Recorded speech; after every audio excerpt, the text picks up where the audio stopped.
Hi, everyone. My name is Lauren Baczewski. I use she, her pronouns, and I'm a postdoctoral research fellow in the Center for Autism at Children's National Hospital here in DC. I'm a white person with blonde hair, and I'm wearing a dark blue collared shirt.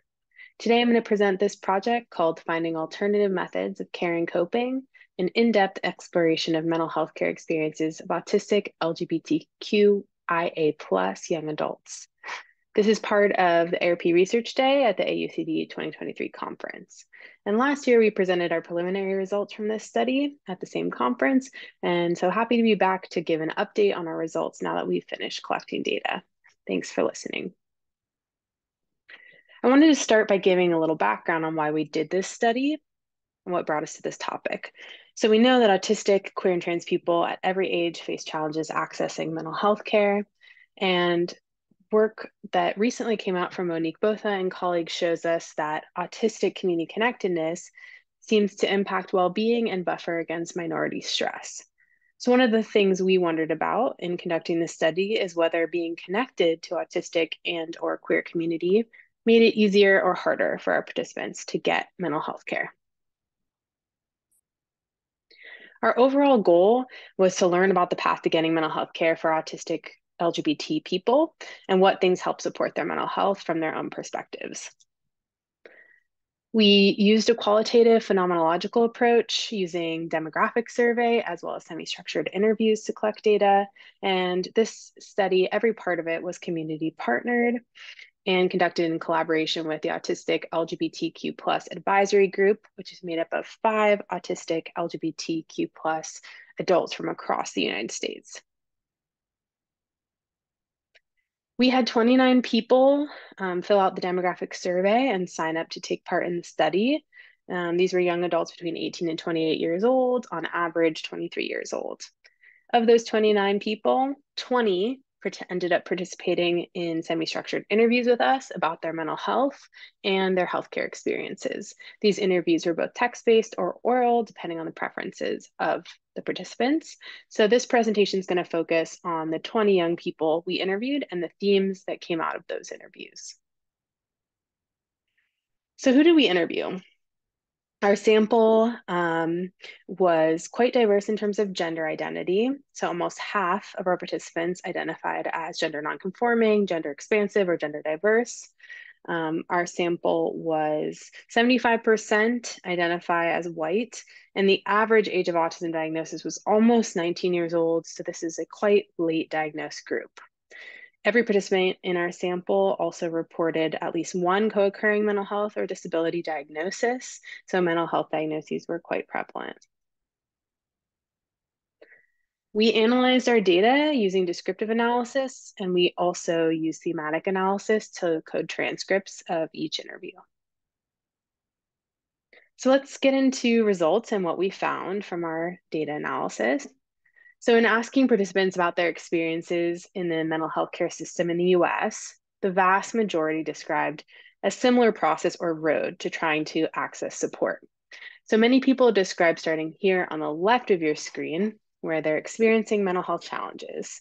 Mental health diagnoses are very common in our sample, as I mentioned, and many people shared in the interviews about how their mental health impacts their day-to-day life.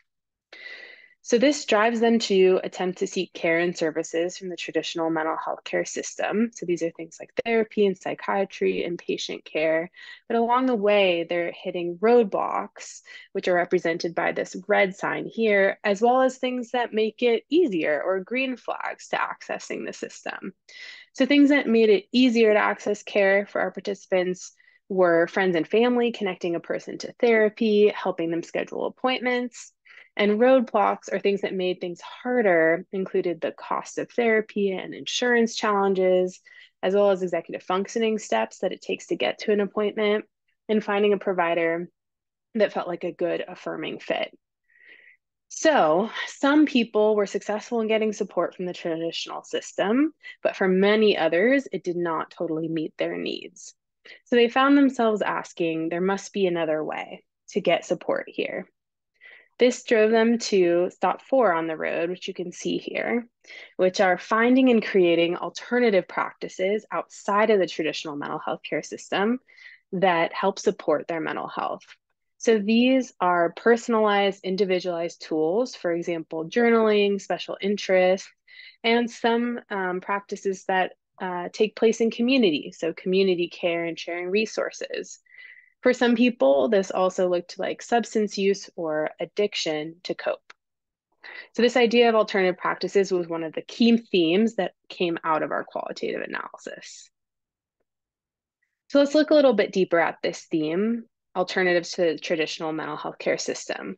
So as I mentioned, participants described having to find alternative forms of care to support their mental health outside the traditional system. They talked about both individual practices and community care practices.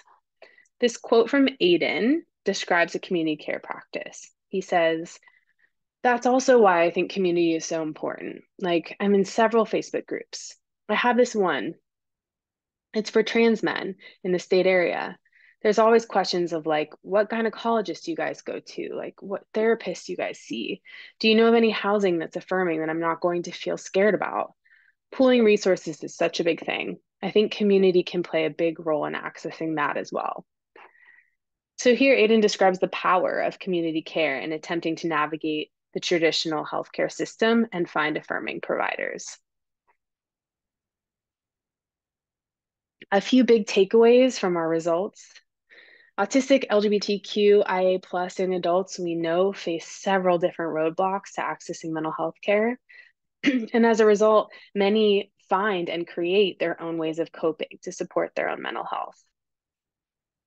For many autistic, queer, and trans young adults, community connectedness or disconnection seems to impact mental health and may act as a facilitator to accessing mental health care. Why do these findings matter? So our results suggest that facilitating opportunities for community building is very important in supporting autistic, queer, and trans mental health. And we should invest in organizations that are already doing this work to create community spaces online and in person.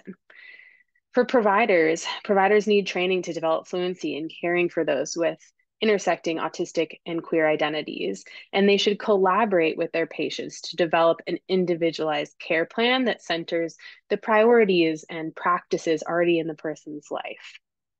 Overall, our findings really emphasize and give support for centering the voices of autistic LGBTQ plus adults in research, especially research that shapes clinical practice and care delivery.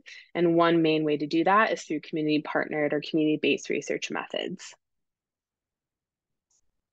Thank you so much to all of our participants and also to the ARP network. And thanks to you for listening.